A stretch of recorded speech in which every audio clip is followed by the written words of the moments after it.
waliinyanyua NCCR, wakaiangusha, wakainyanyua CUF, wakiona kimesha kuwa chama kikubwa wanakiangusha, wakafikiri sisi Chadema tumeingia hapa kwamba sisi tunaweza kutumika. Wasahau. Na hiki chama sio ambacho unaweza kukiibulia chama mamluki eti ukakiangusha. Haiwezekani. Na kwa sababu hawaelewi, nataka niwakumbushie historia ya Afrika Kusini. Afrika Kusini, wakati wa mapambano ya makaburu dhidi ya watu weusi, Nelson Mandela alikamatwa na chama chake cha ANC kilikokuwa chama cha wananchi kikapewa majina mabaya na dola ya wazungu, kikafutwa. Wakaibua chama cha mamluki cha kina Chief Buteres, kinaitwa Inkatha Freedom Party. Wakapeleka wabunge wa Inkatha bungeni, wakijaribu kuambia sikilizeni, wakina Mandela wale tunapigana nao kwa sababu ni wakorofi, kwa sababu ni wahaini, sio kwa sababu ya rangi zao. Angalieni wakina Chief Buteres wako kwenye bunge letu. Wananchi sio wajinga. Kwa hiyo hao wanaotaka kupelekwa kuwa vibaraka wa CCM, sisi tumekataa kuwa vibaraka wa CCM. Chadema tunayoiongoza mimi na Lissu, tumesema tunataka uchaguzi huru na haki. Uchaguzi huru na haki. Tusimame kwenye jukwaa, tukija Bukoba, tukipata mbunge mmoja, tuseme tunashukuru tumepata mbunge mmoja, ndiye wananchi wameamua kutupa. Tukipata sufuri, tuseme tumepata sifuri kwa sababu wananchi hawajaelewa sera zetu. Tuzidishe bidii, uchaguzi ujao tutapata wananchi. Ndicho tunachotaka. Walituita kwamba njooni tujadiliane, tugawane majimbo. Tumekataa kugawana wabunge wa CCM. Tunataka wabunge wa chama chetu wanaotokana na kura zetu. Sasa hao vibaraka waende, tusipoteze muda wa kuwazungumzia. Nataka niseme na nyie wananchi mambo ya muhimu sana. Jambo la kwanza, kwa nini tunazungumza kuhusu uchaguzi, kuhusu uchaguzi, kuhusu uchaguzi? Watakuja hapa wawaambie wale wanazungumza kuhusu uchaguzi kwa sababu wana uchu wa madaraka. Halafu ni wajinga kweli kweli. Kabisa. Yaani wao, sisi tukitaka uchaguzi tushinde nchi, wanasema wana tamaa ya madaraka. Halafu ambao hawana tamaa ya madaraka wako madarakani tangu mwaka 61, miaka 63. Sisi tunaotaka madaraka miaka 5 tu wanasema tuna tamaa. Sisi na wao nani ana tamaa? Wao. Kwani hapa tunahubiri kanisa? Hapa tunawashawishi mtuunge mkono, tuongoze nchi. Ndicho tunachokitaka, wala hatuna aibu. Tunataka tuongoze nchi hii, tuweke sera zetu, tubadilishe maisha ya wananchi. Ndicho tunachokipigania. Sasa tunazungumza kuhusu uchaguzi kwa sababu ndio maisha yetu.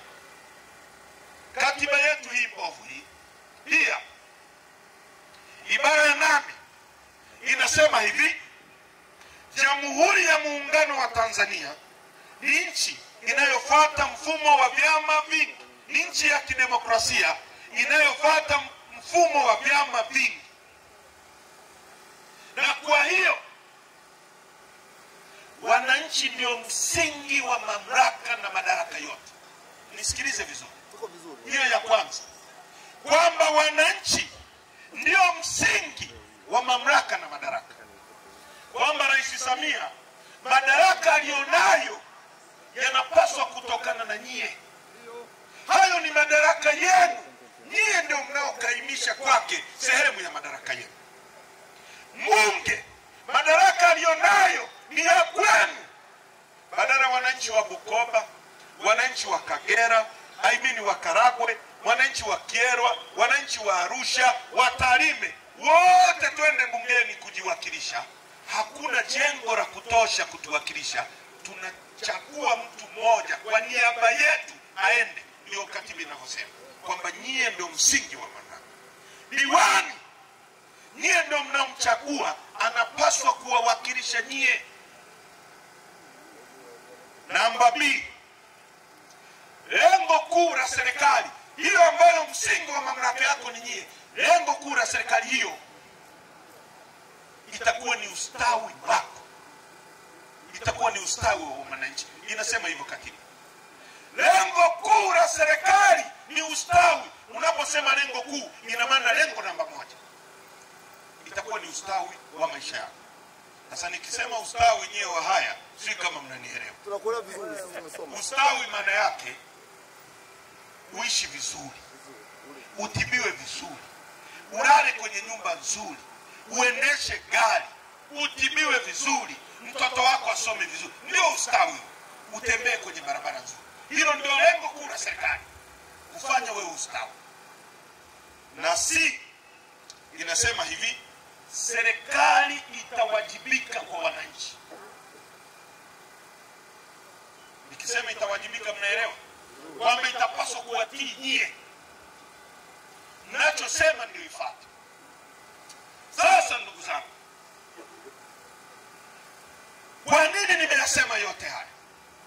Ni ili mjue mamlaka yenu yalivyo na nguvu, kwamba nyie ndio mnapaswa kuiweka serikali na kuiondoa isipotimiza mlichokubaliana.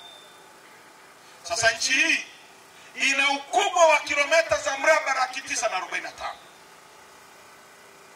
Yaani ukichukua Kenya, ukichukua Rwanda, ukichukua Burundi, ukichukua Uganda, ukizichanganya kwa pamoja zina kilomita za mraba 890. Sisi peke yetu 945. Yaani hizo nchi 3 hazitufikii kwa ukubwa. Mkoa wa Kagera, mkoa wenu huu, una kilomita za mraba 35,686. Nchi ya Rwanda ina kilomita za mraba 26,335. Yaani nyie ni wakubwa mara 2 ya Rwanda. Sasa nchi hii Lema amegusa kwa kidogo rasilimali, kwamba leo mkoa wa Kagera ni mkoa wa 3 kwa umaskini kwenye nchi hii. Nchi hii Mwenyezi Mungu ameijalia kila kitu, na Mwalimu Nyerere alisema ili nchi iendelee inahitaji mambo 4. Inahitaji watu tunao, inahitaji ardhi. Ardhi nimewaambia tuna kilomita za mraba 945 na hakuna kipande hata kimoja chenye jangwa. Ardhi tunayo. Na jambo la 3, inahitaji siasa safi na uongozi bora. Sawa.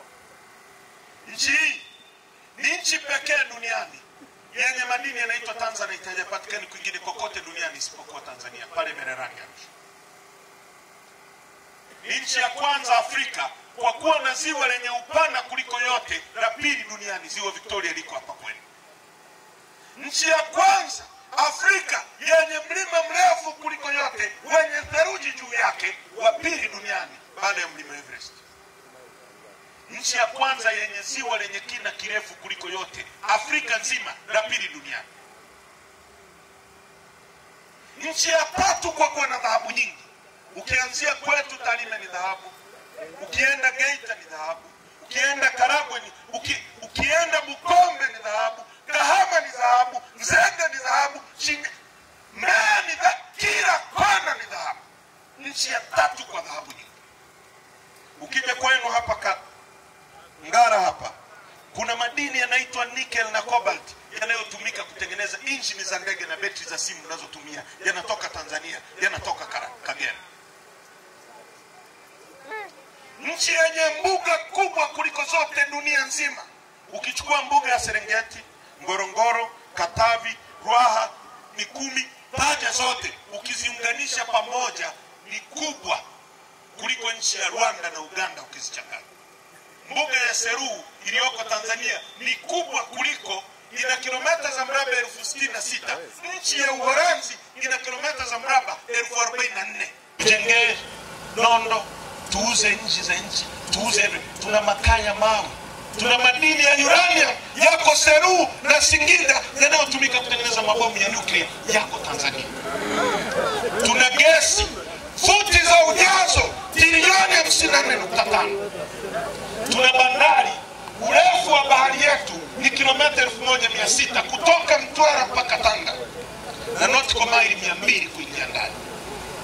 Mwenyezi Mungu ameijalia nchi hii kuliko nchi yoyote kwenye dunia hii. Rais wa Brazil wa zamani na wa sasa Lula da Silva alisema Mungu ni Mbrazili, ametupendelea sana. Nikasema huyu haijui Tanzania. Katikati ya utajiri wote huu watu wetu ni maskini, vijana hawana kazi. Bob Marley kwenye wimbo wake wa Rat Race anasema in abundance of water a fool is thirsty. Katikati ya wingi wa maji mjinga anakuwa na kiu. Tanzania katikati ya utajiri wa jinga ni maskini. Tumefanywa maskini kwa makusudi na watu wa orfa. Mtoto wako anakwenda shule, anafundishwa panzi ana miguu mingapi. Mtoto wa India anafundishwa namna ya kukata tanzanite ya wajinga. Ndio maana India ni nchi namba 1 kwa kuuza tanzanite duniani. Tanzanite inayopatikana Tanzania tu peke yake. Yaani wanauza tanzanite kuliko sisi. Tumerogwa sisi. Mko vijiweni mnajadili goli la mama. Nchi inauzwa. Mnaambiwa mpaji Mungu. Mungu aliyetuweka kwenye nchi ya asali na maziwa, akatuwekea ziwa Victoria, akatupa dhahabu. Alitaka tuwe maskini? Huyu Mungu angetaka tuwe maskini angetuweka jangwani, asingetuweka kwenye nchi kama hii. Mwalimu Nyerere alisema ili nchi iendelee inahitaji mambo manne. Takuwa na wakumbusha kila mara: ardhi, watu, siasa safi na uongozi bora. Ardhi tunayo. Ardhi ndio inayobeba dhahabu, inayobeba tanzanite, inabeba kila kitu, inabeba maji. Watu tunao milioni 63. Tunachokosekana kwenye nchi hii ni siasa safi na uongozi bora. Ndio maana tunazungumza kuhusu uchaguzi, ili tupate uchaguzi huru na haki, mpate siasa safi na uongozi bora, muweze kujikwamua kutoka kwenye umaskini. Na ndugu zangu wa Karagwe, tunapotaka mifumo ibadilike, hatutaki kupendelewa. Tunachotaka ni kwamba kuwe na fair play. Haiwezekani mechi ya Simba na Yanga refari anakuwa Manara. Hiyo mechi itaharibika. Uongo kweli? Tunataka mfumo huru wa uchaguzi, ili hata Chadema ikija ikiwaahidi uongo, isipotekeleza, wananchi muisubiri kwenye uchaguzi, muipige chini, mweke mtu mwingine ili heshima iwepo. Ndicho tunachopigania.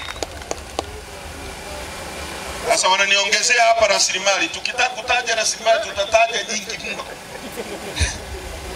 Sisi ni matajiri. Tunakosa siasa safi na uongozi bora. Hebu fikiria hivi. Mlisikia kuhusu bandari? Uongo kweli? Oh, bandari zinaondoka, bandari zinaondoka. Bandari zinaondoka, bandari zinaondoka. Ni kweli bandari zimeondoka.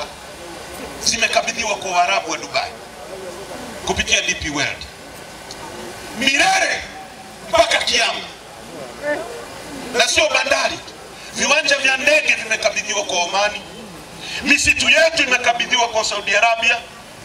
Kila kitu. Yaani huyu mama alipoingia akakuta sui Mkapa aliuza dhahabu, sui Kikwete akauza mbuga, sui Mwinyi akauliza nini kimebaki, akaambiwa kilichobaki ni bandari, na mimi nauza hizo. Sasa hebu fikiria hivi, kama sio tatizo la uongozi, wewe una bandari. Kagame alisema akipewa bandari ya Dar es Salaam atalisha nchi za Afrika Mashariki na Kati. Uongo kweli? Yaani sisi tuna bandari, maji yametupa Mungu bure. Unachohitaji ni kujenga kitu kinaitwa gati. Gati ni stendi, yani ni sehemu ya kupaki meli ili ishushe mizigo. Hiyo bandari wamejenga wazungu kabla ya uhuru kusombea mizigo yao. Ilikuwepo. Unachohitaji ni kuiendeleza tu. Ipo. Tunazungukwa na nchi 6 landlocked. Nikisema landlocked unajua nyie wa haya mlisoma zamani Shomile. Sasa hivi hamna elimu hapa. Sasa msikilize niwafundishe babu yenu. Sawa sawa? Yaani nikisema landlocked tunazungukwa na nchi 6 landlocked. Yaani tunazungukwa na nchi 6 ambazo hazina mlango wa bahari. Tunazunguka na Rwanda, haina mlango wa bahari. Tunazungukwa na Uganda, haina mlango wa bahari. Tunazunguka na Burundi, Kongo, Zambia. Tunazungukwa na Burundi. Tunazungukwa na Sudani. Hizo nchi zote mtu akilima kule Rwanda, akiiba, akiua, akinunua gari kutoka Japan, inapita kwenye maji yako. Maji Mungu amekuwekea wewe, ni kujenga tu gati pale, uweke watu wako. Ikipita hapo unaingiza mpunga, unaingiza hela. Yani hilo ni duka ambalo haliishi leo wala kesho, mpaka dunia itakapoisha. Mungu amekuwekea wewe. Hawa Waganda wakiwa wanasafirisha mizigo yao, sui ndizi, sui kahawa, si wanasafirisha kahawa kwenda nchi, hawana mlango wa bahari, sitapita kwetu. Kwanza ikiingia tu kutoka Uganda kwenye lori, inaingia kwenye kituo cha mafuta cha Mtanzania. Heri imetoka Uganda imeingia kwenye kituo cha mafuta. Yule mwenye kituo cha mafuta anamwajiri kijana wa Tanzania. Yule kijana akipata hela anajenga, fundi anapata hela. Heri inatoka Uganda inakuja. Lakini ikipita tu, ikifika bandarini, fedha zinaingia serikalini. Kupitisha kwenye maji bure. Bure kwenye maji ya bure. Maana yake unapotaka kutengeneza uchumi wako, lazima uwe na kitu kinaitwa basic industry za kuajiri watu wako, ili uzuie pesa zisitoke nje. Kwa sababu nisikilizeni, hivi kwa nini mto huwa haujai maji lakini ziwa linajaa maji? Kwa sababu mto unapitisha maji tu. Hata ukiwa mkubwa kiasi gani unaweza kufurika, lakini mafuriko yakiisha maji yanaisha. Lakini ziwa lina uwezo wa kushikilia maji muda mrefu, kwa sababu lina uwezo wa kuhold maji muda mrefu. Ndio principle ya uchumi. Kama wewe ukipata pesa kwa watu wako, unasitoa nje kwenda kununua hata magunia ya kubebea viazi, ambao tulikuwa tunalima mkonge Tanga, tunalima mkonge Mtwara, tunalima mkonge Lindi, tunatengeneza magunia yetu, pesa inabaki ndani ya nchi. Leo tunaagiza kutoka India. Ina maana pesa ya kubebea ndizi, mkungu wa ndizi ukiwekwa kwenye magunia, inatoka hapa inaenda kutengeneza ajira India, badala ingebaki ndani ya nchi yetu. Utatengenezaje uchumi? Hivi mnanielewa? tunakuelewa. Utatengenezaje uchumi hapo? Tulia kama. Mimi hapa nakamua mpaka saa 12:30. Tulia kabisa. Punguzie vimemo, mnanichanganya changanya. Peoples! Leo nchi hii, kila kona ya nchi kuna bodaboda. Uongo kweli? Hizi bodaboda zinahitaji tairi. Mimi nimekuwa, baba yangu ananunua tairi za General Tires. Leo bodaboda ikiisha Kayanga, tairi ikiisha Kayanga, pesa inatoka Kayanga inaenda Guangzhou China kutengeneza ajira. Hawawezi kutengeneza hata kiwanda cha kutengeneza tairi ya bodaboda. Utapataje pesa ya kuajiri watoto wako? Ndio maana alikuwa anazungumza hapa mwenyekiti wetu wa vijana. Serikali hii inakusanya mapato ya trilioni 1.4 kwa mwezi. Bilioni 900 wanalipa deni la taifa, bilioni 500 inaishia kwenye mishahara. Ndio maana hata wakandarasi nchi hawawezi kulipwa, kwa sababu hao wazungu wasipoleta pesa za development hawana hata shilingi 100 ya kuchimba barabara. Nchi gani hiyo? Nchi gani hiyo ambayo tuna asali na maziwa, tuna watu ambao hawezi kusimamia rasilimali zetu? Tunakuwa maskini, umaskini wa kutengeneza. Mwalimu Nyerere alisema ili tuendelee tunahitaji mambo manne. Tunahitaji watu, ardhi, siasa safi na uongozi bora. Nchi hii haina siasa safi wala uongozi bora.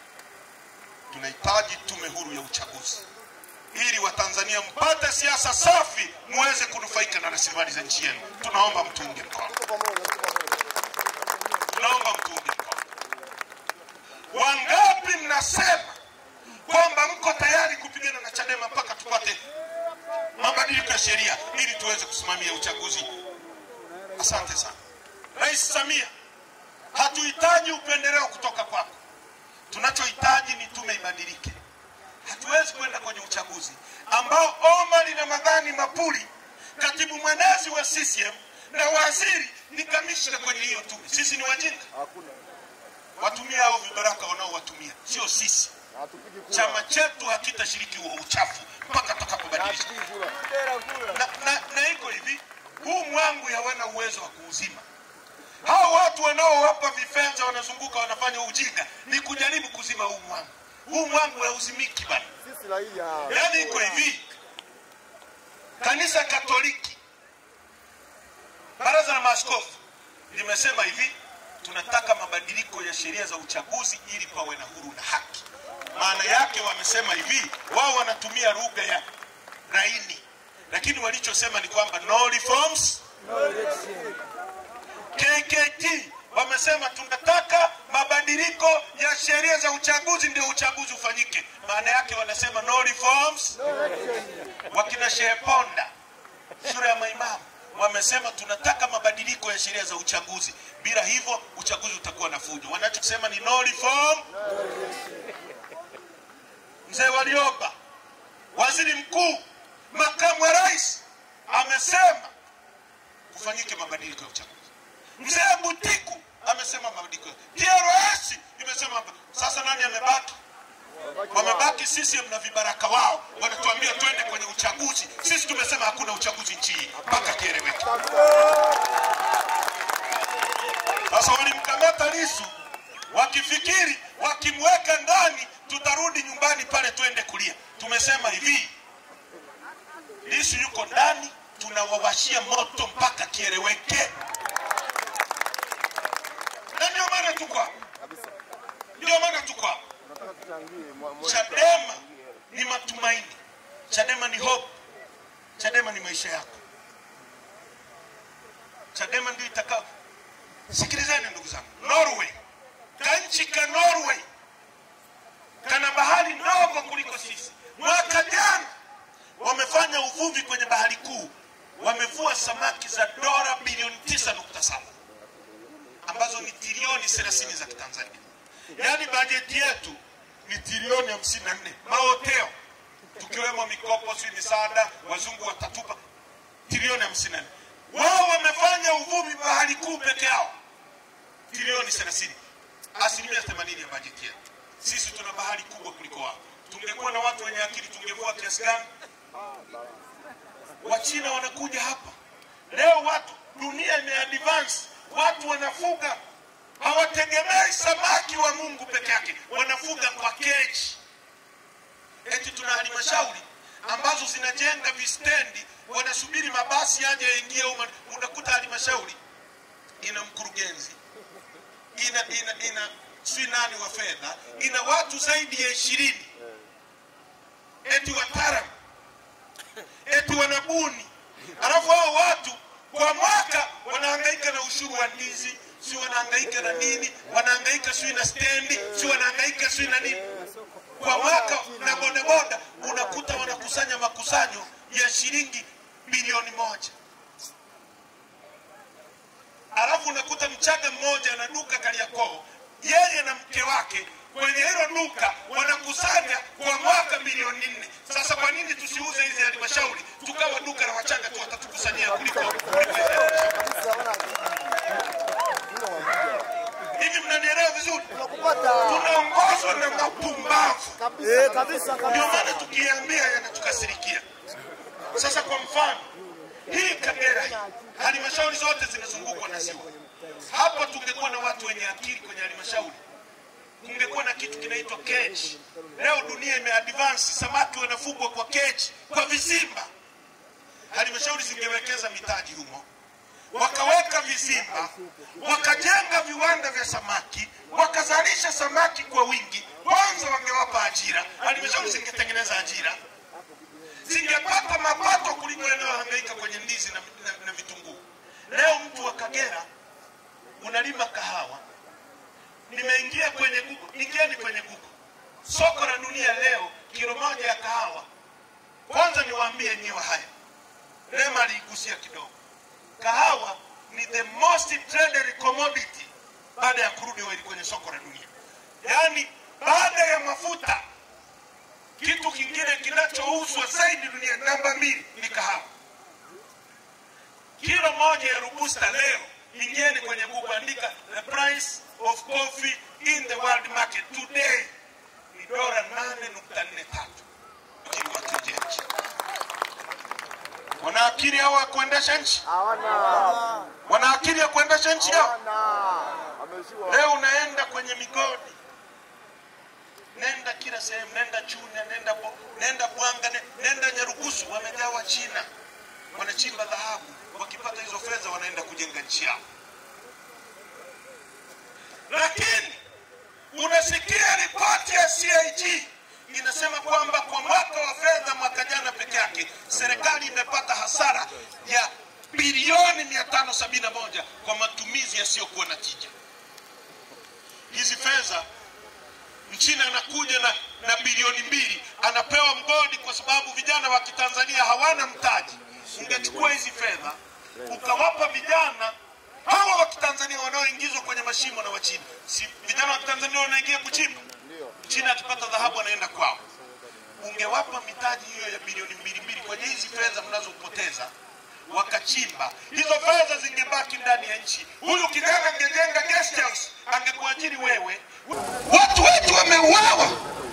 Nchi hii, chama hiki, watu wengi wamesonga mbele ya haki kwa kupigania chama hiki. Leo watu hao wanalipwa, alafu wanajifanya wanaweza kutoka wakaja wakazungumza na nyie, wakifikiri nyie hamna akili. Usikubali ujinga. Tunachohitaji Samia, weka tume huru ya uchaguzi, Lissu asimame hapa na wewe usimame hapa, dakika 90 zipigwe na wananchi. Ukupeleke nyumbani saa 12 asubuhi unaharibu sana nchi. Hii sio nchi ya kwenda kukopa misaada kutoka nje. Hii ni nchi ya kutoa misaada dunia. Hii ni nchi inaweza kutoa ubunifu. Hii ni nchi ambayo kila mtu anapaswa kuwa kwenye kiwanda, anapaswa kuwa mgodini, anapaswa kuwa ziwani, anapaswa kuwa kwenye mashamba anafanya kazi. Tunawezaje kuwa na nchi ambayo tunaagiza ngano ya kula kutoka nje wakati mwaka 60 Mwalimu Nyerere ameanzisha mashamba masotu ya kulima ngano? Tunachukua bilioni 560 za Watanzania tunaagiza ngano mpaka kutoka Saudi Arabia jangwani. Vijana wa Kitanzania wanachohitaji, uwape trekta, uwape mitaji, uwape shamba, uhakikishie bei, walime wapate fedha, wajenge, watajirike. Tunaagizaje sukari kutoka nje? Vijana wetu wanachohitaji ni kuwapa mitaji, kuwapa trekta, walime wenyewe, wajitajirishe. Tunachukua fedha ndani ya nchi, tunaagiza mpaka tomato sauce kutoka nje, wakati nyanya zinaoza Karagwe, hazina pa kupelekwa. Unakwenda kwenye maduka yamejaa juisi za Serenzi kutoka Afrika Kusini, wakati Wahaya wanavuna mananasi yanaoza hapa, hawawezi hata kusindika kwa sababu hakuna viwanda. Tunaongozwa na watu wasiokuwa na ubunifu, wasiokuwa na akili. Tungeni mkono tubadilishe nchi. Tuko pamoja mheshimiwa. Tupeni nchi miaka 5. Tukishindwa tuondoeni. Tupeni nchi tubadilishe maisha ya watoto wenu. Wewe unapenda uendeshe gari kama mimi ninavyopenda. Unapenda uishi kwenye nyumba nzuri. Tungekuwa binafsi, tungejadiliana na sisi mtugawane vyeo. Mimi nimekuwa mbunge na pale Tarime huwezi kunishinda. Haki ya Mungu hakuna wa kunishinda, hajazaliwa. Rema amekuwa mbunge, Mjinga amekuwa mbunge, Sawa amekuwa mbunge. Tunajua utamu wa ubunge. Mbunge mshahara ni milioni 18. Mbunge anaingia kazini asubuhi saa 3 anatoka saa 6. Anaingia saa 12, saa 11 anatoka saa 2. Siku imeisha. Ukisikia mbunge anaambiwa semina, mbunge akienda semina si ni mafunzo. Mbunge hakai bure. Yaani unaenda kumfundisha, lazima umlipe ili ufundishe. Yes, mnalipa ana ili mfundishwe. Ukisikia speaker anasema saa 7 kamili tukutane ukumbi wa Msekwa kwa semina, hapo 3:30 imeingia. Kwa dakika 5. Mbunge ana posho inaitwa makalio. Yaani makalio ya mbunge hayakai bure, yanaumia. Lazima yalipiwe kwa kukaa. Inaitwa setting allowance. Mbunge akipiga chafya, mbunge analipwa kila kitu. Mimi na Rema tunajua utamu wa bunge. Ukipiga chafya unaenda kutibiwa nje. Sisi tungekuwa wa kwanza kupigania. Tumekataa kwa sababu tunataka mabadiliko kwenye nchi. Na nielewa vizuri. Ndio maana tumekuja tunasema no reforms, no election. Bila mabadiliko hakuna uchaguzi. Na tumekuja na form zinaitwa petition. Naomba zile form za petition. Naomba form za petition. Hiyo ni kizungu. Haya mlikuwa mnajua kizungu zamani, sasa hizi mmechanganyikiwa. Kwa Kiswahili inaitwa madai. Tunataka Watanzania milioni 15 wajaze hapa majina. Unaandika jina lako, namba yako ya simu na sahihi yako. Tunazipeleka Umoja wa Mataifa kwa katibu mkuu wa Umoja wa Mataifa. Kumwambia Watanzania hawataki wizi wa uchaguzi. Kwa hiyo watu wetu, chief na wengine watatembea na hizo form kila jimbo, kila kata, kila mtaa. Wasaidieni. Zichukueni, zipigeni photocopy, zitembezeni. Hata waaskari wamepigika na wao wapelekeni, watasaini. Hakuna mtu ataenda kuchambua hili jina ni la askari sio la askari. Tunaelewana vizuri? Vizuri sana. Tufanye hiyo kazi, tuibadilishe nchi. Jambo la mwisho, tunahitaji kila mtu ajiunge na mfumo wa kuchangia chama hiki. Ili muwe sehemu ya kupigania mabadiliko ya kweli. Lissu yuko ndani, anawasihi mkiunge chama hiki. Lissu sio mwizi, Lissu hajaiba, Lissu ni wakili wa kimataifa. Lissu angeweza kuamua alale nyumbani kwake. Amepigwa risasi 16. Fikiria, hata watoto wake wasingemruhusu kuja. Lakini amesema niko tayari kufa, lakini nchi yangu ipate neema na haki katika dunia. Angeweza kukaa nyumbani, angeweza kuishi.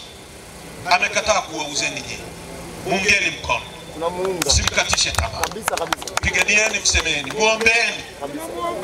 Na kile chuma kilichopigwa risasi 16 kikasimama, hakiwezi kupindishwa kwa magereza za uongo hizi. Atatoka akiwa amenolewa zaidi kuwa shujaa wa nchi. Lissu ni mbeba maono, ndio maana Mungu alimnusuru. Tunawasihi sana Watanzania, tunawasihi watu wa Kagera, eleweni agenda yetu, no reforms, no election. Tunaelewana vizuri? Kunja nguu, kunja nguu. People! Haitoshi. Koroga tu. People! People! Tunataka Rema njoo. Tunataka kwenye mchango, hata nyie mlioko mbali. Hakuna mtu ambaye hana shilingi 100, 500. Kila mtu una shilingi 1000 njoo, 10,000 njoo, shilingi. Na wengine Rema atawapitisha kwenye mchango, kwenye kitu kinaitwa tone tone, ambacho ukijiunga na ukachangia shilingi 1000 utakuwa unakatwa malipo ya kujirudia kila mwezi, kama ni 1000, kama ni shilingi 500, kama ni shilingi. Mimi nashuka pale Rema, nataka mfusiri wangu ili nishikilie mimi mwenyewe.